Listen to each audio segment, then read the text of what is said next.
안녕하세요. 저는 이제 부록이 된 40대 남성입니다. 사실 이런 사연 채널에는 관심이 없었던 저였는데 최근 우연히 유튜브에 뜬 이곳에 사연을 하나 읽게 되면서 관심을 가지게 되었습니다.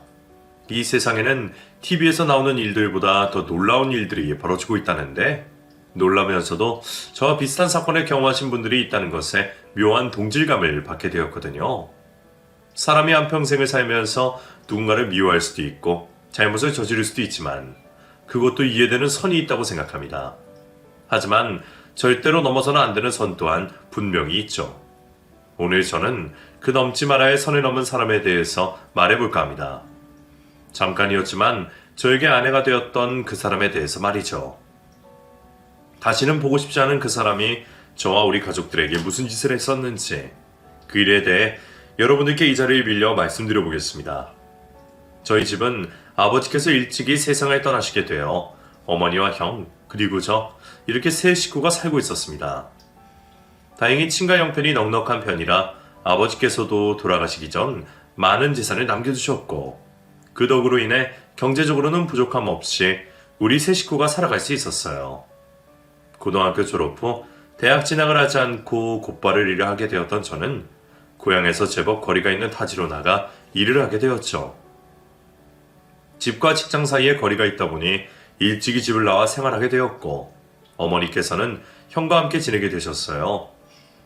어린 시절부터 어머니께서 집안의 가장 역할을 하시고 계셨지만 제가 성인이 되어 어머니를 보게 되니 든든한 가장이기 이전에 작고 가녀린 여자임을 깨닫게 되셨습니다. 그래서 어머니를 두고 밖에 나와 일을 하는 게 신경이 쓰일 수밖에 없었어요. 물론 형이 어머니 곁에 있긴 했지만요. 형에게도 집안일 모두를 맡기고 저 혼자 편하게 지내는 것 같아 미안한 마음이 있었습니다. 그러면서도 한편으로는 형이 못 믿어 불안한 마음이 있었어요. 제가 형에게 불안함을 느끼게 된 이유는 형이 학창시절부터 그때까지 보여왔던 모습 때문이었습니다. 형은 어렸을 적부터 크고 작은 사고를 매일같이 지고 다녔어요. 그래서 안 그래도 아버지가 계시지 않아 행동 하나하나에 있어 조심하시던 어머니의 속을 매번 뒤집고는 했죠. 경찰서까지 갈 만한 사고는 치지 않았지만 아버지가 계시지 않은 집안에 장남이라고 생각하기에는 너무 철없이 행동했습니다. 성인이 되고 아버지의 빈자리를 느끼게 된 형이 정신을 조금 차린 듯 보이긴 했지만 그래도 아직 철없는 행동을 하고 다니고 있었죠. 딱히 꿈도 없고 하고 싶은 일도 없다며 동네에서 아르바이트를 하며 생활을 했고 일을 하면서 번 돈은 항상 친구들과 술을 먹고 노는데 다 쓰고는 했어요. 그 나이 정도 되면 어머니가 저희 두 형제를 혼자서 키워오시며 얼마나 힘들었을지 느껴질 텐데 그럼에도 어머니보다 자신을 더 중요하게 생각하고 아끼는 형이었습니다. 그래서 어머니 곁에 형이 있었음에도 불안해할 수밖에 없었죠. 그 당시 제가 할 수 있는 거라곤 어머니께 최대한 자주 전화를 걸어 안부를 묻고 집안에 큰 문제는 없는지 일일이 확인을 하는 거였어요. 그러던 어느 날 웬만해서는 저에게 연락을 해오지 않는 형이 전화를 해왔습니다. 그러더니 깜짝 놀랄 만한 이야기를 해줬죠. 자신에게 결혼할 사람이 생겼다며 어머니께 정식으로 소개를 시킬 거니 저 역시 주말을 맞아 집으로 오라는 내용이었죠. 어머니께 형에게 여자친구가 있다는 말도 못 들었던 저는 놀랄 수밖에 없었습니다. 이게 무슨 일인가 싶어서 어머니께 확인하려고 전화를 하게 되었죠. 그런데 어머니께서도 저와 마찬가지로 그날 형에게서 결혼할 여자의 존재를 처음 아시게 되었다고 했습니다. 이번에도 형은 나이에 맞지 않게 평소 형이 해오던 행동을 한 거였어요. 형의 막무가내식 결혼 이야기를 듣게 된 어머니께서도 꽤나 머리를 아파하셨습니다. 그 주 주말 저는 집으로 찾아가게 되었고 집에서 세상 해맑게 저를 반기는 형과 어쩔 줄 몰라 하는 형수님을 뵙게 되었죠. 제 예상과 달리 형수님께서는 형만큼 생각이 없으신 분은 아니었습니다. 어머님 집으로 오게 된 것도 단순히 교제에 대해 정식으로 인사를 하는 자리로 생각을 했지 결혼 이야기가 나올 거라고는 생각하지 못하고 찾아온 거였죠. 난감해 보이는 형수님은 자신도 놀란 마음은 우리들과 똑같았을 텐데도 불구하고 최대한 예의를 갖추려고 노력했습니다. 다들 난감해하고 있는 상황에 기분이 좋았던 사람은 형 한 명뿐이었죠. 형수님도 아직 때가 아니라고 말하는 마당에도 형은 결혼을 하겠다며 끝까지 밀어붙였어요.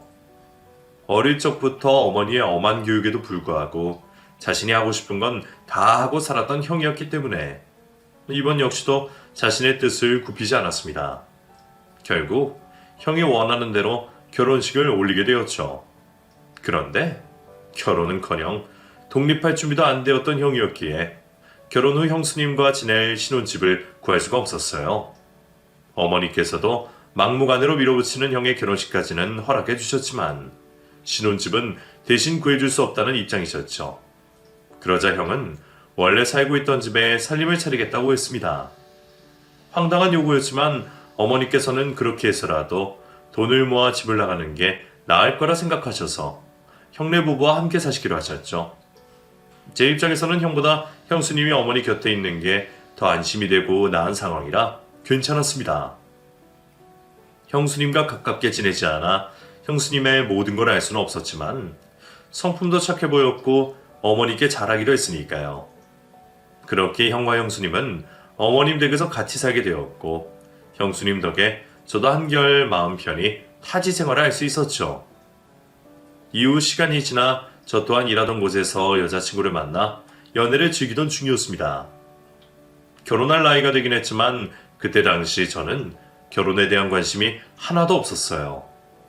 그런 저와 달리 여자친구는 하루빨리 결혼을 하여 가족을 꾸리고 싶다는 말을 입에 달고 살았죠. 한 귀로 듣고 한 귀로 흘릴 수 있었지만 여자친구의 환경 때문에 신경이 쓰일 수밖에 없었어요. 여자친구는 다른 가족 없이 혼자 살고 있었거든요. 성인이 되고 부모님께서 사고로 세상을 떠나시게 되면서 여자친구는 홀로 외롭게 살아가고 있었습니다. 그런 여자친구의 상황 때문에 저는 결혼에 대한 제 솔직한 생각을 말하지 못하고 결혼 준비가 덜 되었다는 탓을 하며 결혼을 미루고 있었죠. 제가 결혼에 대해서 먼저 말을 꺼내지 않자 여자친구는 자신의 조급한 마음을 숨기지 않고 저를 닥달하듯 결혼을 하자며 직접적으로 말을 해왔어요. 자신의 경우 연애의 최종 목적은 오로지 결혼이라며 자신과 결혼할 생각이 없거나 더 미룰 생각이면 솔직하게 말을 해달라고 말했습니다. 여자친구를 사랑하고 있었고 헤어지기는 싫었습니다. 그러면서도 아직 결혼은 하고 싶지 않았어요. 그렇다고 결혼에 대해 제 생각을 솔직하게 말하면 여자친구는 당장 제 곁을 떠날 모습이었습니다. 빠른 결정이 필요했고 이렇게 된 거 어차피 하게 될 결혼 지금 해버리자라는 생각을 하게 되었죠. 어머니께서도 제 결혼을 바라고 계셨고 그동안 만나왔던 여자친구를 믿을 수 있었기 때문에 이 결정이 후회되지는 않을 거라고 생각했어요. 그렇게 어머니께 결혼에 대해 말씀을 드리게 되었습니다.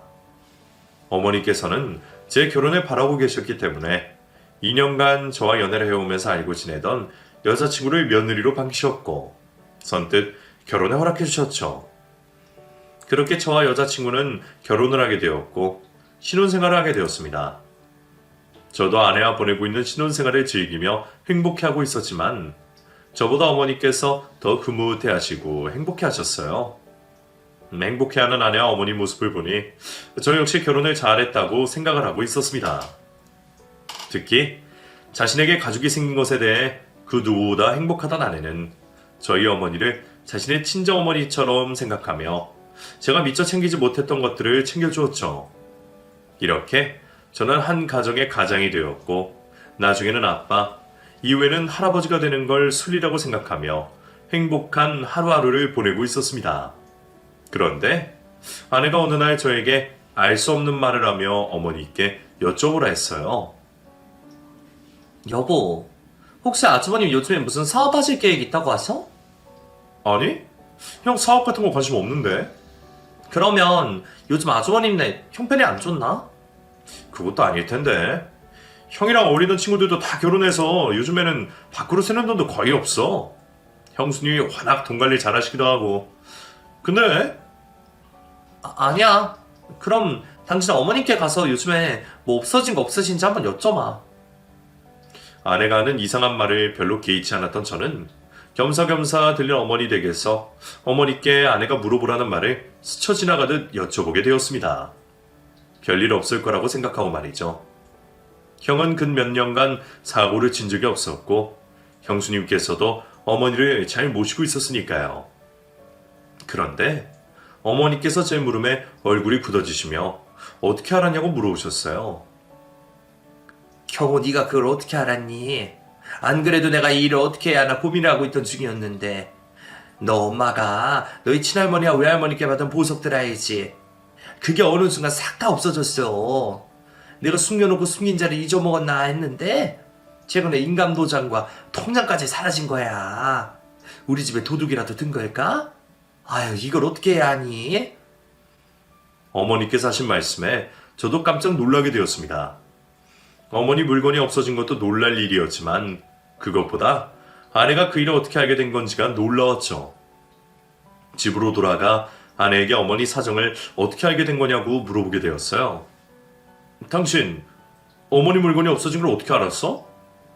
그게 사실은 저번에 어머님 댁에 갔을 때 형님께서 어머님 방에서 뭘 가져가는 걸 봤거든. 반짝이는 게 보석인가 싶다가 설마 안 집에 사시는 형님께서 그런 짓을 했을까 싶어서 내가 잘못 받겠다고 생각했는데 아무리 생각해도 좀 이상한 거야. 별거 아니라면 그렇게 숨기며 방으로 후다닥 들어가시진 않을 거 아니야. 거기다 또 한 번 어머님 방에서 통장 같은 걸 가지고 방으로 들어가시길래 수상해서 물어본 거지. 아내와 어머니 말로 심증은 같지만 물증이 없었습니다. 심증만 가지고 형수님을 도둑으로 몰 수 없어 좀 더 확실하게 확인을 해보고자 했죠.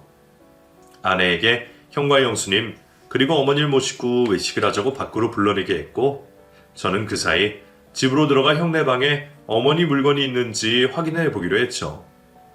형과 형수님 몰래 방을 뒤진다는 게 찝찝하고 미안한 마음이 들었지만 꼭 확인을 해야 할 것 같았습니다. 그렇게 아내가 시간을 끌어주는 사이 형과 형수님의 방에 들어가 구석구석 어머니의 물건이 있는지 확인을 하기 위해 뒤지게 되었죠. 그런데 방수색을 한 지 얼마 지나지 않아 형수님 가방에서는 귀금속과 인감도장이, 형이 가지고 다니던 클러치 가방에서는 통장과 수상한 계약서가 나왔습니다.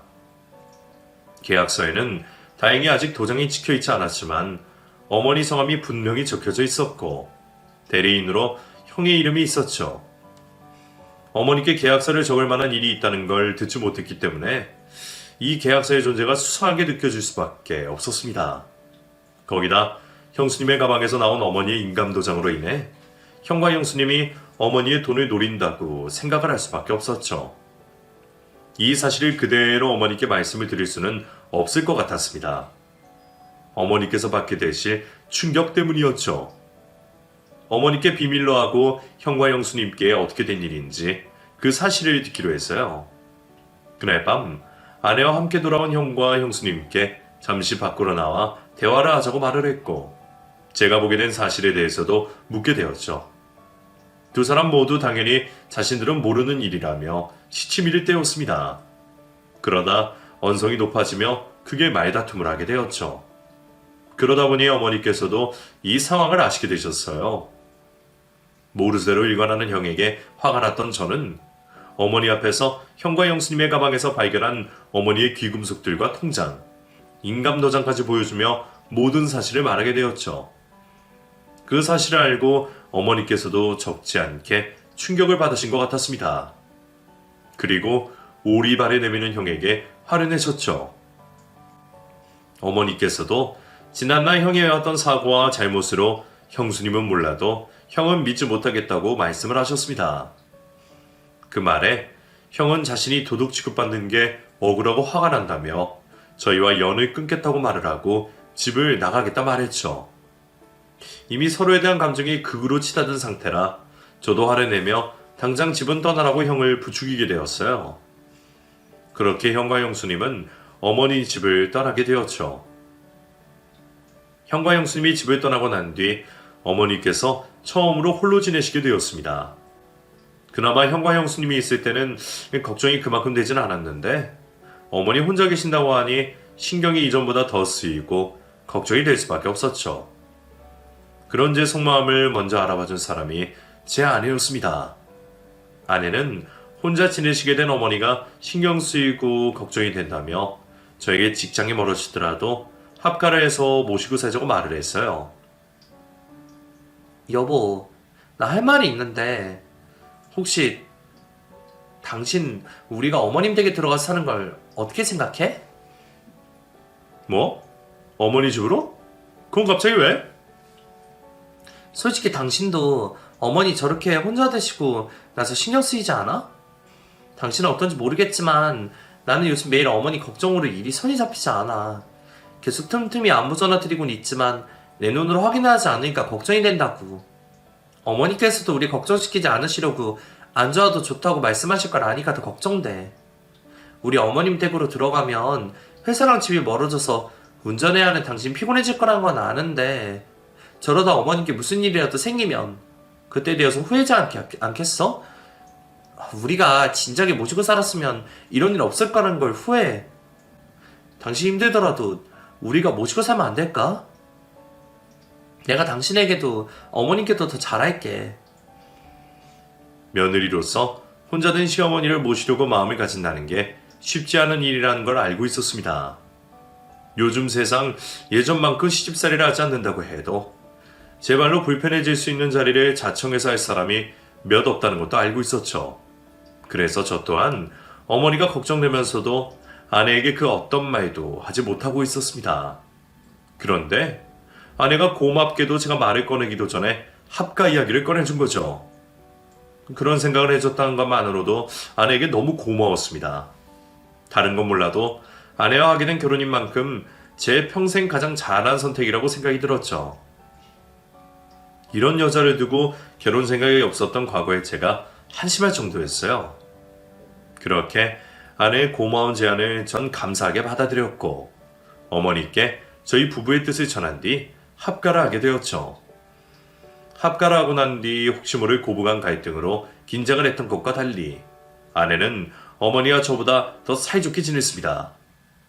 같이 지내기 전에도 어머니를 잘 챙기던 아내는 합가를 하고 난 뒤로는 그전보다 더 알뜰살뜰히 어머니를 챙겨주며 생활을 했죠. 어머니 역시 형수님과 지낼 때보다 안색이 더 좋아진 것 같아 저도 마음 편히 직장을 다니며 생활할 수 있었습니다. 이제 다른 문제 없이 행복한 시간만 보내게 될 줄 알았죠. 그런데 어머니와 같이 생활을 시작한 지 채 1년도 되지 않아 안 좋은 일이 집안에 생기게 되었습니다. 어느 날부터인가 어머니께서 달라진 모습을 보이셨어요. 어머니께서 딱히 목적 없이 집안 구석구석을 돌아다니기 시작하셨고 저와 마주치시면 자신이 어떤 이유에서 그 자리에 있게 된 것인지 기억을 못하시거나 놀라시기 시작하셨죠. 점점 더 잦아지는 어머니의 이상 행동에 자식으로서 당연히 걱정이 될 수밖에 없었습니다. 생각이 현실이 될까 싶어 최대한 안 좋은 쪽으로 생각하지 않으려고 했지만 요즘 우리 사회에 심각한 문제인 노인 치매를 생각하지 않을 수가 없었어요. 그래서 저도 어머니께 조심히 제 생각을 말씀드리며 같이 병원에 다녀오는 게 어떻겠냐 여쭤보게 되었죠. 하지만 어머니께서는 자신의 몸을 자신이 더 잘 아신다며 병원을 같이 가는 걸 한사코 거부하셨습니다. 어머니께서 완강히 거절하시니 저도 어쩔 도리가 없었죠. 아내에게 어머니께 조금 더 신경을 써달라고 부탁을 하게 되었습니다. 그런데 얼마 뒤 어머니께서는 저와 아내를 부르시고는 자신이 치매 판정을 받았다고 말씀하셨어요. 경호 네가 한 말이 신경 쓰여서 얼마 전 내가 친구와 함께 병원에 다녀왔는데 오늘 그 결과가 나왔다. 치매라고 하더구나. 생긴 치매 나을 수는 없다고 해도 진행 정도를 늦출 수는 있다고 하니 내일부터 병원 다니면서 치료를 받아볼까 한다. 내가 치매라고 하더라도 너희들한테 피해를 끼치지는 않을 거야. 병원은 오늘 같이 가준 예준 엄마와 같이 가면 되고 집에서는 내가 알아서 약을 먹을 테니 너희들은 따로 신경 쓸 필요 없어. 어머니, 어떻게 자식이 되어서 가만히 있어요. 저랑 이 사람이 어머니 모시고 병원 다닐게요. 됐다. 늙어서 자식한테 기대는 게 제일 꼴보기 싫은 행동이야. 내가 알아서 할 테니 너희는 신경 쓰지 마라. 치매 증상 때문인지 어머니께서는 신경질적인 태도를 보이시며 저희가 치료를 돕겠다는 걸 거절하셨습니다. 스트레스를 받으시면 치매에 더 좋지 않다는 말에 어머니 친구분께 부탁을 드리는 걸로 대신하기로 했죠. 그런데 어머니의 상태는 날이 갈수록 나빠지기 시작하셨습니다.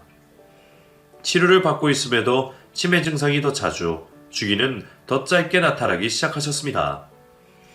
급기야 나중에는 바로 눈앞에 있는 아들인 저를 못 알아보시기까지 하셨습니다. 너무 빠른 치매의 진행 속도에 당황하고 있을 때 아내가 집에서 어머니를 모시기보다는 요양원에 모시는 게 좋을 것 같다며 말해왔어요. 당신, 내가 어머님을 우리 친어머니라고 생각하는 거 알지? 그러니까 오해하지 말고 들어.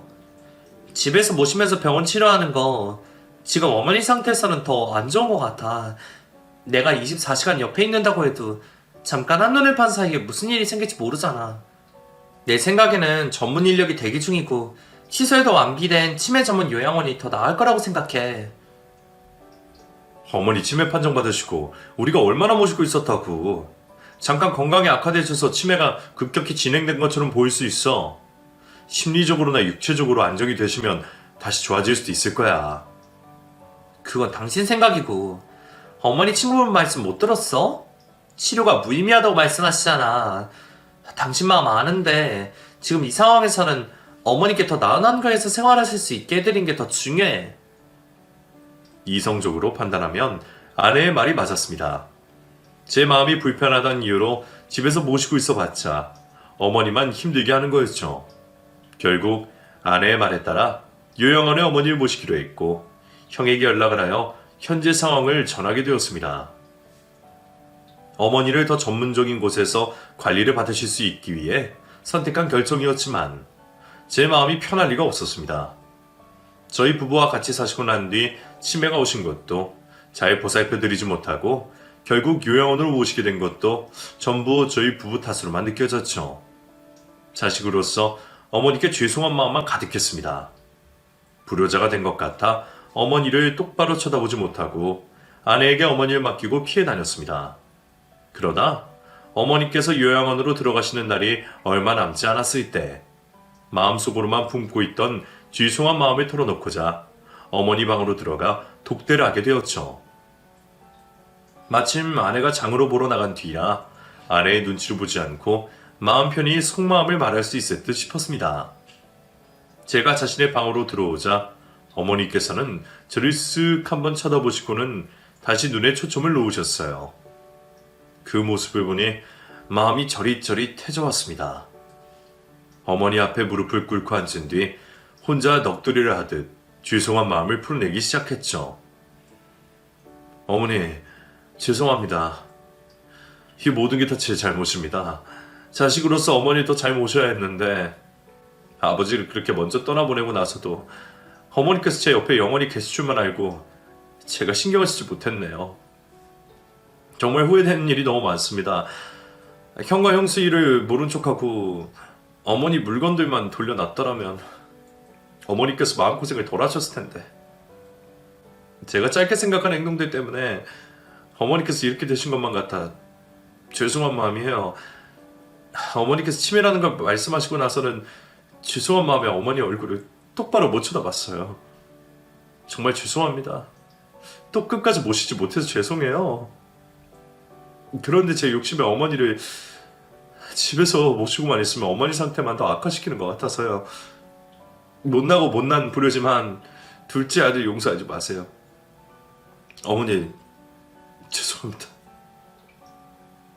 마음에 담고 있던 이야기를 하니 감정이 복받쳐 올라 눈물이 나오기 시작했습니다. 아내와 다른 사람이 없는 그때가 아니면 또다시 눈물을 흘릴 수 있는 날은 없을 것 같아 눈에서 나오는 눈물을 멈추지 않고 통곡을 하며 울게 되었죠. 그런데 그때 어머니께서 제가 흘리고 있는 눈물에 반응을 하시는 건지 손을 잡아주셨습니다.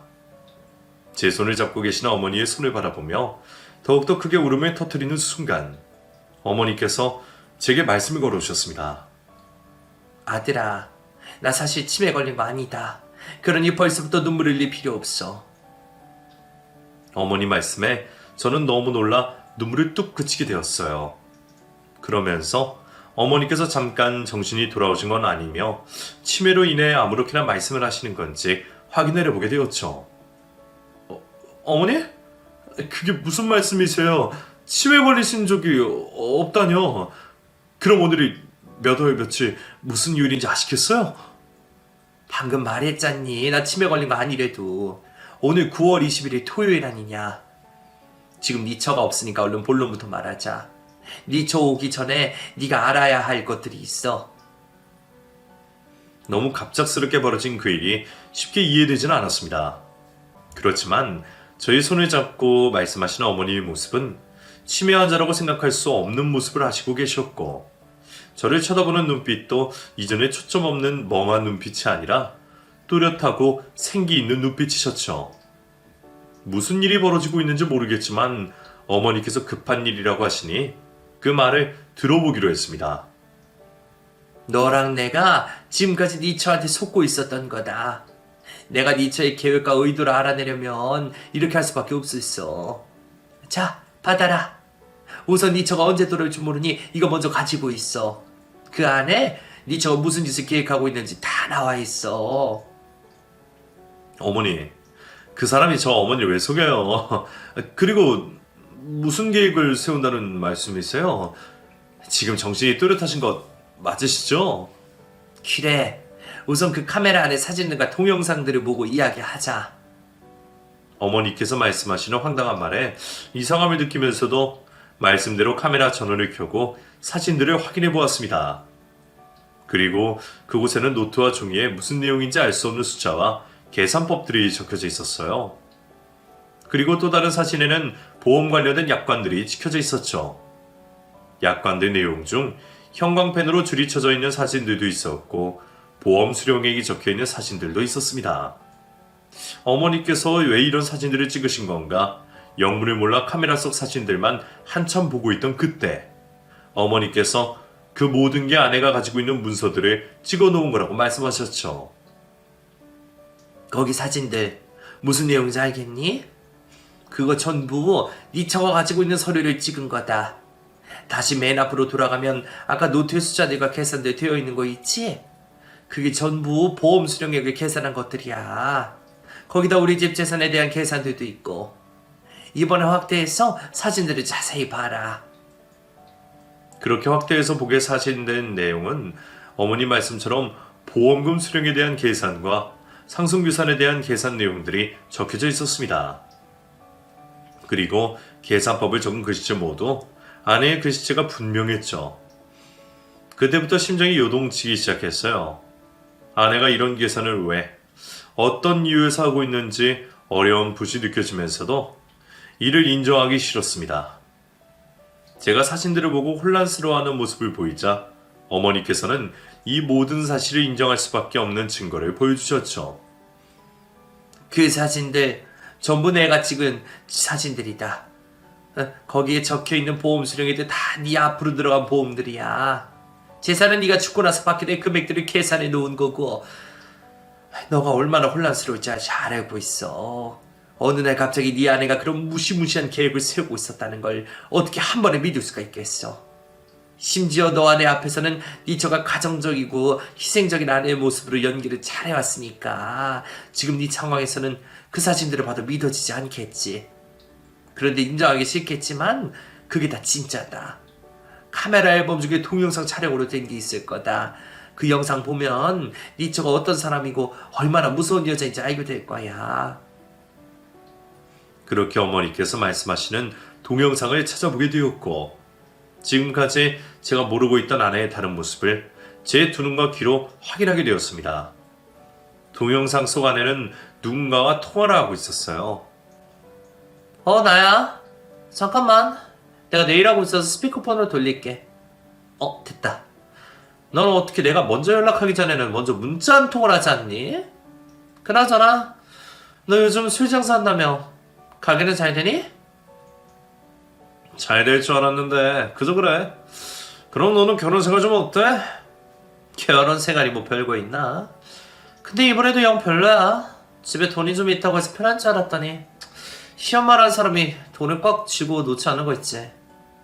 이번에도 빨리 끝내고 다른 남자 찾아보려고. 뭐? 너 설마 또 그 일 저지르게? 나도 조용히 이혼하고 싶어. 근데 남편이라는 놈은 가진 게 별로 없잖아. 이혼해봤자 받을 돈도 얼마 안 될 거고. 근데 이번 일이 좀 편할 것 같아? 저번에는 부모님이다 형제나 자기네끼리 똘똘 뭉쳐서 나를 쉽게 안 놔줬지만 이번에는 내가 남편 주위 사람들 싹 다 끊어버렸거든.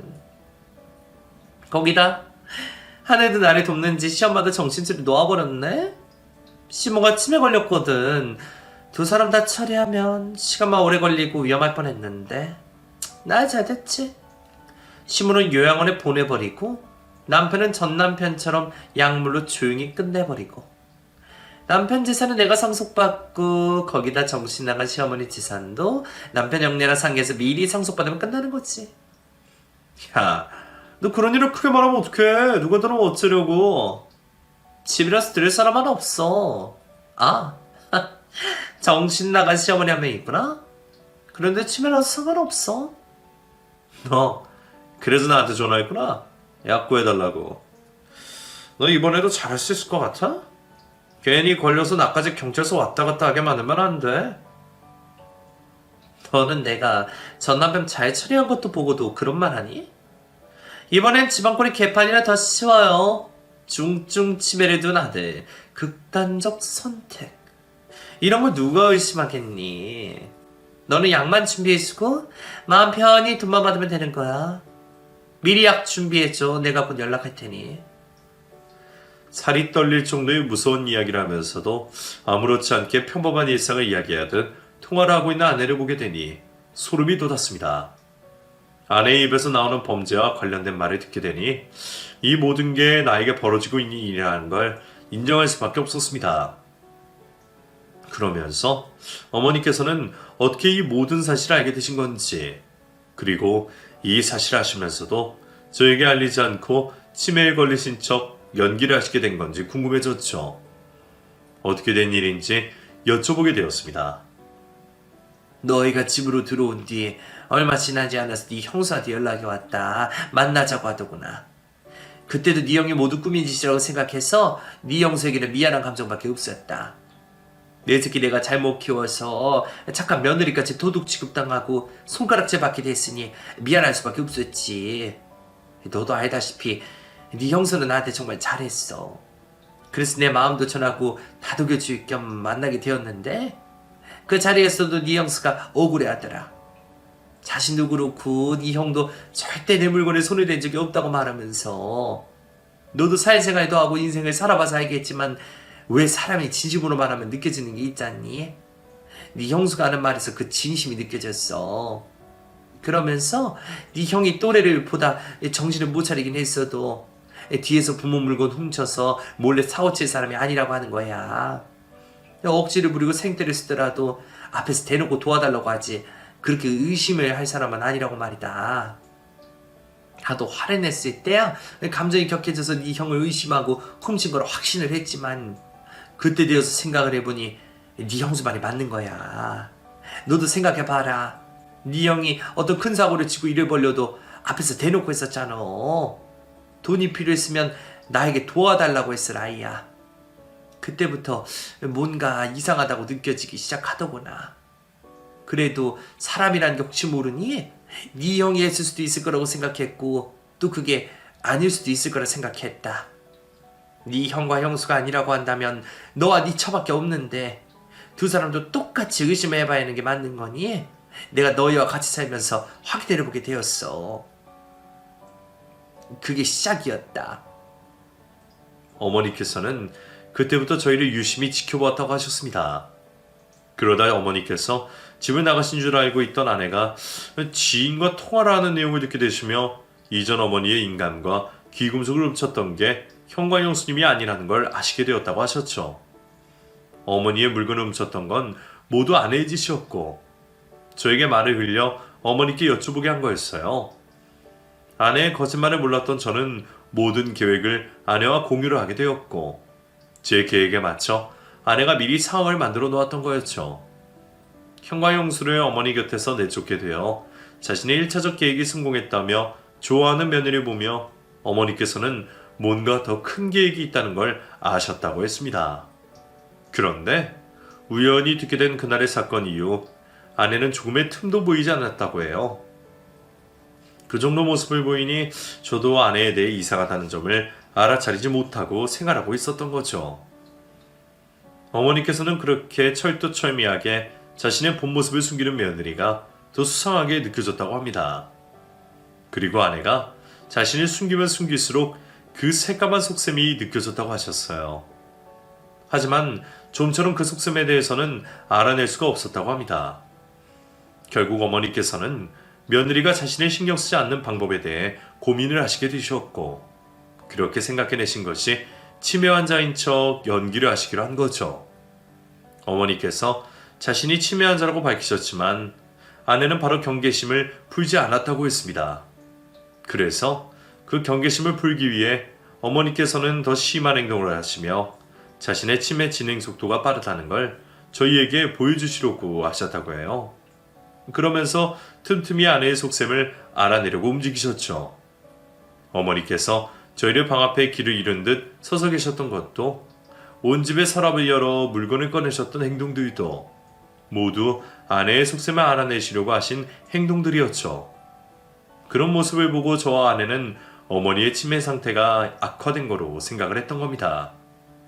그 덕분에 어머니께서는 아내의 경계심을 풀 수 있었다고 했어요. 그렇게 어머니께서 치매에 걸리셨고 치매 증상 또한 많이 안 좋다고 확신을 한 아내는 방심을 하고 있다 결국 어머니에게 그 장면을 포착되게 되었던 거죠. 모든 사실을 말씀해 주신 어머니께서는 아내가 무서운 여자라며 당장 이곳에서 자신과 함께 몸을 피하고 이혼 소송을 하라고 말씀하셨습니다. 저 역시 방금 전까지는 사랑스러운 아내라고 생각했던 여자가 중대한 범죄를 저지른 범죄자였고, 저의 목숨도 돈과 바꾸려고 했던 여자였다는 것에 말할 수 없는 공포감을 느꼈습니다. 다행히 아직 우리 가족들 중 누구 하나 신체적으로 금전적으로 피해를 본 게 없어서 다행이었죠. 어머니 말씀대로 아내를 더는 저 어머니 곁에 두어서는 안 되겠다고 생각이 들었습니다. 도망을 가더라도 우리 집에 무슨 짓을 할지 모르니 신고를 하는 게 나을 거라 생각했어요. 어머니께서 카메라로 찍은 동영상이라면 경찰에서도 수사를 할 거라고 생각했습니다. 그 동영상의 내용은 사실상 자신이 과거에 저지른 범죄를 자백하는 내용이었으니까요.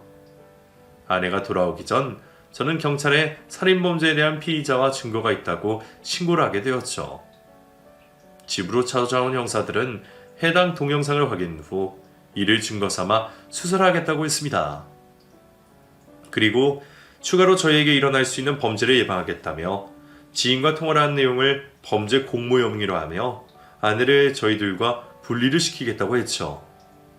그렇게 시장에서 장을 보고 돌아온 아내는 집안에 있던 형사들에게 체포되어 경찰서에서 수사를 받게 되었습니다. 아내는 마지막까지 영문을 모르겠다는 표정을 지으며 저에게 왜 이러냐는 말을 해왔죠. 여보, 지금 이 사람들 무슨 말 하는 거야? 내가 범죄를 공모하다니. 당신이 나 대신 뭐라고 말 좀 해봐. 나 그냥 평범한 가정주부잖아. 평범한 가정주부라고? 그런 사람이 남편 죽고 난 이후에 돈 계산을 하고 있어? 당신이 건강 관련이라고 했던 보험들 전부 내가 죽으면 거액이 나오는 보험이더라. 그걸 계산한 내용 저 카메라에 들어있어. 우리 어머니께서 전부 다 찍어놨다고. 그리고 당신, 나 이전에 결혼한 남자, 그 남자는 어떻게 한 건데? 나도 그 남자처럼 어떻게 하려고 했던 거잖아. 그래서 우리 형수님 어머니와 내 곁에서 떨어뜨려 놓은 거고, 어머니와 나 한꺼번에 죽이려다 계획 수정한 내용까지 모두 다 알고 있어. 더 이상 그 순진한 척하는 연기하지 마. 그게 더 소름 돋으니. 제가 모든 것을 알고 있다는 말을 하자 아내는 한순간에 표정이 바뀌며 차갑고 무서운 얼굴을 드러냈습니다. 이제 더 이상 자신을 숨길 필요가 없다는 듯한 표정이었죠. 이후 아내는 범죄 공모 혐의와 전 남편에 대한 살인 혐의로 구속 수사를 받게 되었습니다. 그리고 수사 결과 혐의 내용들 모두가 사실로 밝혀지면서 교도소에 수감되게 되었죠. 당연히 아내와는 이혼을 하게 되었고 결혼 생활에 종지부를 찍게 되었습니다. 그리고 아내의 거짓말에 속아 형과 형수님을 의심했던 일에 대해 사죄를 하게 되었죠. 제가 형이었더라면 자신을 파렴치한 도둑으로 몰아세운 저를 쉽게 용서할 수 없었을 텐데 형은 제가 내민 사죄의 손길을 잡아주었어요. 그렇게 저와 형 그리고 형수님은 화해를 하게 되었고 지금은 우리 가족 모두 어머님 댁에서 생활하고 있습니다. 전 처음 한 연애와 결혼에 너무 뜨겁게 대인 탓인지 아직은 결혼도 연애도 하지 않고 혼자서 생활하고 있어요. 어머님과 형은 결혼을 하지 않는 저로 인해 걱정을 많이 하는데 전 아직 별 생각이 없네요. 현재까지는 혼자서 지내고 조카들을 돌보며 가족들과 있는 시간으로 충분한 것 같습니다. 언젠가는 저에게도 좋은 여자가 나타나 줄 거고 그때 되면 결혼에 대해서 생각해 보려고요. 그럼 지금까지 제 이야기를 들어주신 모든 분들께 감사하다는 말씀 전해드리고 저는 이만 글을 마치도록 하겠습니다. 감사합니다.